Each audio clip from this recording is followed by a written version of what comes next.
All right, let's go. Number 10.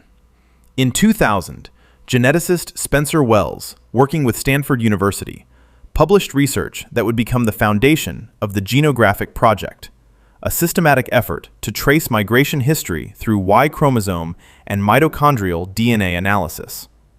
What that analysis revealed, confirmed by subsequent teams including Eske Villerslev's group at the University of Copenhagen, was simultaneously straightforward and deeply unsettling. Every human being alive today outside sub-Saharan Africa descends from a single population group that left Africa roughly 70,000 years ago. Here's the scale of what that means. Not several migration waves, not a gradual spreading of diverse groups. One population, one departure. Geneticists studying the bottleneck in human genetic diversity outside Africa estimate the founding group may have numbered as few as 1,000 to 10,000 individuals, smaller than the population of many small towns, crossing, most likely, a narrow connection in the Horn of Africa or the southern tip of the Arabian Peninsula, then spreading over the following 60,000 years to populate every habitable landmass on Earth. But here's where the story becomes genuinely disturbing. That bottleneck is still visible in our DNA today. All non-African humans show significantly less genetic diversity than the populations that stayed behind in Africa. A genetic signature of a founder effect so extreme it left a measurable wound in the human genome, passed down invisibly through every generation since. You carry the genetic echo of that moment in your cells right now. A population small enough to fit in a single neighborhood made a single journey, and everything that came after, every language, every civilization, every empire, every war, descended from it.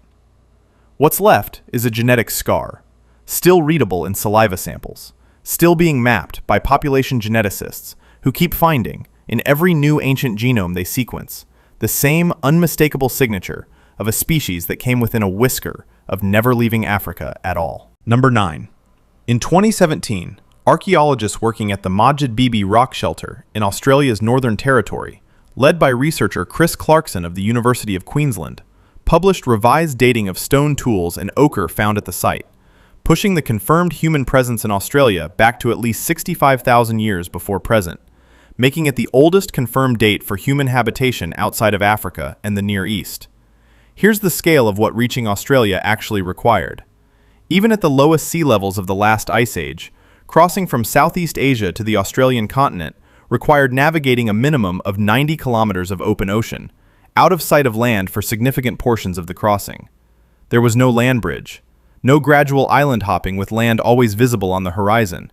These were deliberate open-water ocean crossings, carried out in watercraft of some kind, 65,000 years ago, tens of thousands of years before any other confirmed maritime migration, anywhere, on record.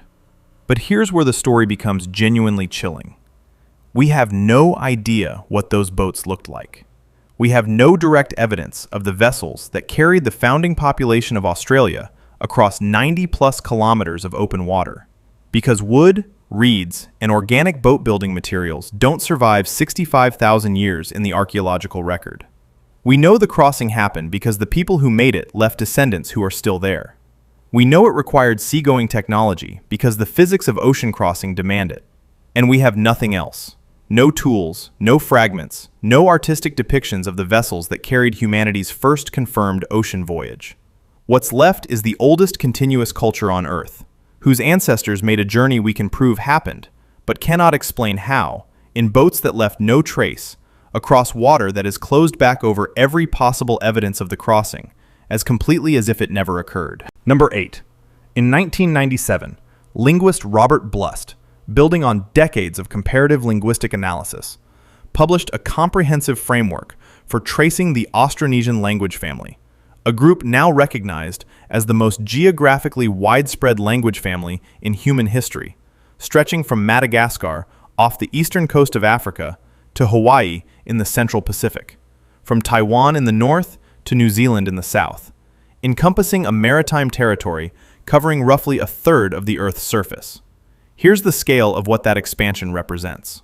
The Austronesian migration, originating from Taiwan approximately 5,000 years ago, achieved the colonization of every major habitable island group in the Pacific and Indian Oceans over roughly 4,000 years, entirely by boat, without instruments, without maps, beyond what could be built from natural materials and the accumulated knowledge of sailors reading stars, currents, bird flight, and wave behavior. Madagascar, off the coast of Africa, was settled by people sailing from Southeast Asia across the entire width of the Indian Ocean, roughly 1,500 years ago. But here's where the story becomes genuinely staggering. The Austronesian navigators didn't drift. Genetic and archaeological evidence confirms they were sailing deliberately, colonizing new islands, and maintaining contact between communities separated by thousands of miles of open ocean for generations. This was organized, intentional, sustained maritime civilization on a planetary scale, and it left not a single written record. Every route, every navigation technique, every generation's worth of accumulated oceanic knowledge was transmitted entirely through oral tradition, committed to memory, passed from sailor to sailor across 3,500 years. What's left is a language family, spoken today by hundreds of millions of people from Madagascar to Hawaii, that is the only surviving evidence of the greatest sustained maritime expansion in human history.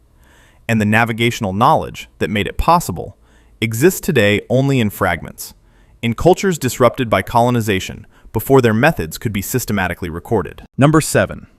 In 2015, a landmark study led by David Reich at Harvard Medical School, published in the journal Nature, combined ancient DNA analysis from over 100 skeletal samples from prehistoric burial sites across Europe and the Eurasian steppe to confirm what had been a highly contested theory in linguistics and archaeology, that the Indo-European language family, the parent of English, Spanish, Hindi, Russian, Greek, Latin, and over 400 other modern languages spoken by roughly half the world's population today, spread primarily through a massive, rapid migration of pastoralists from the Pontic-Caspian steppe beginning around 3000 BCE. Here's the scale of what that migration actually did. The Yamnaya people, named for the burial mounds, or kurgans, they left across the steppe, spread from their homeland, north of the Black and Caspian Seas, into Central Europe within roughly 500 years, replacing or mixing with existing European farming populations so thoroughly that modern Northern and Western Europeans derive an estimated 40 to 75% of their ancestry from this single migration event. They brought horses, wheeled vehicles, and a proto-language that would fracture over the following millennia into virtually every language spoken from Iceland to Bangladesh. But here's where the story becomes genuinely disturbing. The ancient DNA evidence shows that in some regions of Europe, particularly the British Isles, the Yamnaya expansion and its successor cultures were associated with population replacement so dramatic that the genetic profile of Britain appears to have changed almost entirely within a few generations, around 2500 to 2000 BCE. The people who built Stonehenge were largely replaced by incoming Bell Beaker culture migrants, carrying heavy Yamnaya ancestry. The builders of one of the world's most famous monuments left almost no detectable genetic trace in the modern British population. A migration from the steppe erased them from the biological record. What's left is the language you're hearing right now, English, a direct descendant of the Indo-European branch the Yamnaya carried out of the steppe 5,000 years ago, and the near-total biological disappearance of the people who came before them, whose monuments still stand, whose genes mostly don't. Number 6. In 2003, geneticist Luigi Cavalli Sforza at Stanford University, in collaboration with teams studying both modern and ancient African DNA, published comprehensive analysis confirming what archaeological and linguistic evidence had long suggested. One of the largest demographic expansions in human prehistory originated from a single region in what is now the border area between modern Nigeria and Cameroon, beginning roughly 5,000 to 3,000 years ago. Here's the scale of what the Bantu expansion achieved. From that single origin point in West Central Africa, Bantu-speaking farming communities expanded south and east across sub-Saharan Africa, a territory covering roughly 9 million square kilometers over approximately 3,000 years, absorbing, displacing, or replacing the hunter-gatherer populations who had occupied these regions for tens of thousands of years before them. Today, the Bantu language family contains over 500 distinct languages, spoken by an estimated 350 million people across 25 countries. From that single origin point in West Central Africa, Bantu-speaking farming communities expanded south and east across sub-Saharan Africa, a territory covering roughly 9 million square kilometers over approximately 3,000 years, absorbing, displacing, or replacing the hunter-gatherer populations who had occupied these regions for tens of thousands of years before them. Today, the Bantu language family contains over 500 distinct languages, spoken by an estimated 350 million people across 25 countries. But here's where the full weight of this story becomes genuinely unsettling. The hunter-gatherer populations who occupied Central, Eastern, and Southern Africa before the Bantu expansion, ancestors of groups including the San people of Southern Africa, whose genetic lineage is among the oldest in the human family tree, saw their range compressed over 3 millennia into the marginal environments where descendants of these groups live today. A farming culture didn't just spread, it metabolized an entire continental ecosystem of human diversity, slowly and irreversibly, over 3,000 years, leaving behind a genetic patchwork that population geneticists are still mapping in samples from living people. What's left is 350 million people speaking the linguistic descendants of a language spoken in a single origin region 5,000 years ago, and a surviving but diminished presence of some of the oldest genetic lineages in the human species. Number 5. Pushed to the edges of a continent their ancestors had study occupied led by for Connie Mulligan incomprehensibly at the longer. University of Florida, combined with subsequent ancient DNA work published by teams including Eska Willerslev's group in 2021, produced the most comprehensive picture yet of how humans first populated the Americas. And it was not the single-wave model that dominated archaeology for most of the 20th century. Here's the scale of what the genetic evidence now suggests. The Americas were colonized in at least 3 genetically distinct migration waves, all crossing Beringia, the land bridge between Siberia and Alaska, exposed during the last ice age, at different times, with the earliest migration likely occurring between 25,000 and 15,000 years before present. The descendants of these separate waves remained genetically distinct for thousands of years after arrival, producing the extraordinary genetic and cultural diversity of pre-Columbian indigenous Americans. Diversity almost entirely eliminated within 200 years of European contact. But here's where the story becomes genuinely haunting. Sites like Monte Verde in Chile, dated to at least 14,500 years before present, place humans at the southern tip of South America before the traditional overland migration corridor through the ice sheets of North America was even open. Some researchers now argue that at least some of the earliest Americans arrived by boat along the Pacific coast, hugging an ice-free kelp forest corridor, a route now entirely submerged under hundreds of meters of ocean water, every piece of physical evidence for this coastal migration permanently beyond reach. What's left is a story of arrival told entirely through the genetics of survivors and the archaeology of inland sites, with the most critical chapter, the coast itself, erased by 10,000 years of rising sea levels, leaving researchers to reconstruct the first human footsteps in an entire hemisphere from a trail the ocean has completely swallowed. Number 4. In 632 CE, the Prophet Muhammad died in the city of Medina in the Arabian Peninsula. Within 10 years, Arab armies had conquered the Persian Empire and most of the Byzantine Levant. Within 100 years, Arabic-speaking populations controlled a continuous territory stretching from the Iberian Peninsula in the west to the borders of India and Central Asia in the east. The fastest documented large-scale territorial and linguistic expansion in recorded human history. Here's the scale of what 1 century of Arab expansion actually changed. The conquest didn't just impose political control. It introduced a language, a religion, and a cultural framework that permanently displaced the existing populations, languages, and administrative systems of regions that had been part of other civilizational spheres. Persian, Byzantine, Coptic, Berber, for centuries or millennia. Ancient Aramaic, spoken across the Levant for thousands of years, the probable language of Jesus of Nazareth, effectively ceased to function as a living, administrative, and literary language within a few generations, replaced by Arabic across most of its former territory. But here's where the story becomes genuinely disturbing in its speed. 100 years. Rome took centuries to consolidate comparable territorial control. The Arab expansion reshaped the linguistic landscape of 3 continents. The spoken languages, the written traditions, the religious frameworks of hundreds of millions of people in a single lifetime. Starting from a peninsula, most contemporary powers had considered a geopolitical backwater. What's left is a language spoken natively today by over 300 million people, and liturgically by over 1 billion more, descended from the dialect of a single city on the Arabian Peninsula. And the layered ruins, across the Middle East and North Africa, of the languages and written traditions it permanently replaced, some still being deciphered from fragments found in desert caves. Number 3.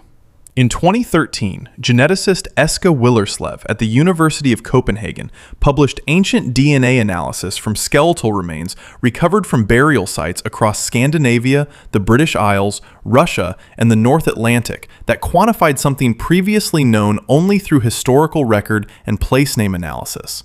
The Viking diaspora left a genetic footprint so widespread it is detectable in modern populations from Greenland to the eastern Mediterranean. Here's the scale of what the Viking expansion actually encompassed. Between roughly 793 CE, the date of the first historically documented Viking raid at Lindisfarne, England, and approximately 1100 CE, Norse populations established settlements, trading networks, and political entities across a geographic range no other pre-modern culture had achieved in such a short time frame. Greenland, Newfoundland in North America, Iceland, Ireland, Normandy in France, Sicily in the Mediterranean, Kiev in modern Ukraine, and trading posts reaching as far as Baghdad and Constantinople, where Norse mercenaries served as the Byzantine emperor's personal bodyguard. But here's where the full implications become genuinely unsettling. Ancient DNA analysis published by Willerslev's team in Nature in 2020, examining over 400 Viking-age genomes, found that the people we call Vikings were themselves genetically diverse, including individuals with significant ancestry from the British Isles, Southern Europe, and even Central Asia buried in Scandinavian-style graves. The Vikings weren't a monolithic ethnic group spreading a single genetic package.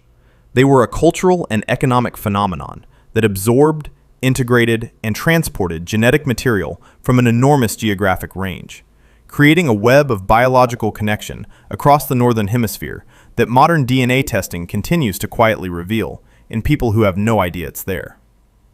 What's left is a genetic web, still being mapped, hidden in the DNA of people from Greenland to Kiev to Newfoundland, placed there by a maritime civilization that existed for roughly 3 centuries, dismantled itself almost entirely, and left its signature not in monuments or empires, but in the cells of descendants who mostly don't know it's there. Number 2.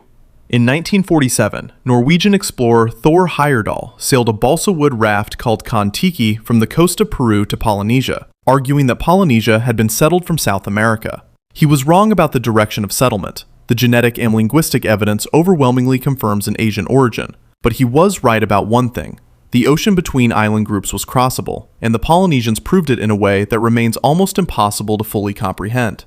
Here's the scale of what Polynesian navigation actually achieved. The Polynesian expansion, originating from the Lapita cultural complex in the Western Pacific around 1500 BCE, ultimately reaching Hawaii, Easter Island, and New Zealand, covered a maritime territory of roughly 10 million square kilometers in approximately 3,500 years. Easter Island, the most remote inhabited point in that expansion, sits 3,700 kilometers from the nearest continental landmass, and was first reached by Polynesian navigators around 1200 CE, 300 years before any European ship crossed the Atlantic. But here's where the story becomes genuinely staggering, and, in its implications for what was lost, genuinely devastating. The navigational system that carried Polynesian sailors across 10 million square kilometers was entirely oral. No written charts, no instruments beyond the human body, using star paths memorized in order, swell patterns felt through the hull, bird species and cloud formations as land indicators, the taste of ocean water near islands.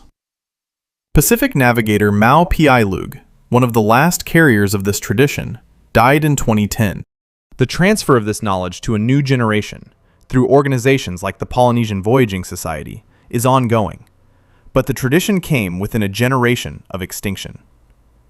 What's left is the ocean itself, unchanged, still crossed by navigators, relearning techniques that once carried human beings to the most remote corners of the earth, using only their bodies, the stars, and accumulated wisdom that almost didn't survive long enough to be remembered. Number 1. In 2002, the Human Genome Project published its first complete draft of the human genome, initiating an era in which the genetic consequences of human movement across the planet could be tracked not just in ancient DNA from archaeological sites, but in the living bodies of people moving through the world right now, in real time. Here's the scale of what that technology has revealed about the last 200 years. Population genetic studies examining descendant communities in the Americas, Australia, and across the former territories of European empires have documented measurable genetic changes in populations that have existed for only 5 to 10 generations in their current configuration. The transatlantic slave trade, which forcibly relocated an estimated 12 to 15 million people from West and Central Africa to the Americas between the 16th and 19th centuries, created admixture patterns visible today in the DNA of tens of millions of Americans, Brazilians, and Caribbeans. A biological record of forced migration inscribed in living genomes that can now be read, statistically, one generation at a time. But here's where the story becomes genuinely and uncomfortably immediate. The migrations documented in every other entry on this list have always felt safely distant, processed into prehistory. This one hasn't. The genetic signals being detected in modern populations from the last 200 years of migration, displacement, and forced relocation represent the same biological processes, the same founder effects, the same admixture patterns that produced every other major chapter in the human story, playing out in documented historical time in populations alive today, in genomes being sequenced in labs and processed by ancestry testing companies used by millions of ordinary people who have no idea they are the active, ongoing subject of the exact same story this list started 70,000 years ago. What's left is not history, it's the present, living, measurable, still unfolding in the DNA of people alive right now, carrying in their cells the biological record of a species that has never, in 70,000 years of recorded movement, actually stopped moving. And that brings us to where all 10 of these threads meet. From a single bottleneck population of perhaps a few thousand individuals leaving Africa 70,000 years ago, to sailors crossing 90 kilometers of open ocean in the dark to reach Australia, to steppe pastoralists on horseback reshaping the genetic landscape of Europe in a handful of generations, every entry on this list is the same story, told at different scales in different centuries with different technologies. The story is this: humans move. They always have. They move when conditions become impossible, when opportunities appear, when resources run out. And every time they move, they carry their language, their biology, and their genes into a new environment, sometimes absorbing what they find there, sometimes replacing it, sometimes being absorbed themselves. The bottleneck is still visible in our DNA. The Polynesian navigation system nearly died with the last generation who knew it. The coastal route the first Americans may have taken is under 300 meters of ocean. The boats that crossed to Australia have left no trace. We are the evidence. Every human body alive today is a document recording in 4 billion base pairs the entire journey. Every migration, every bottleneck, every founder effect, every moment when a small group stood at the edge of the known world and kept moving anyway. We just haven't finished reading it yet. If you want to see more videos like this, click the video on screen now and make sure to subscribe.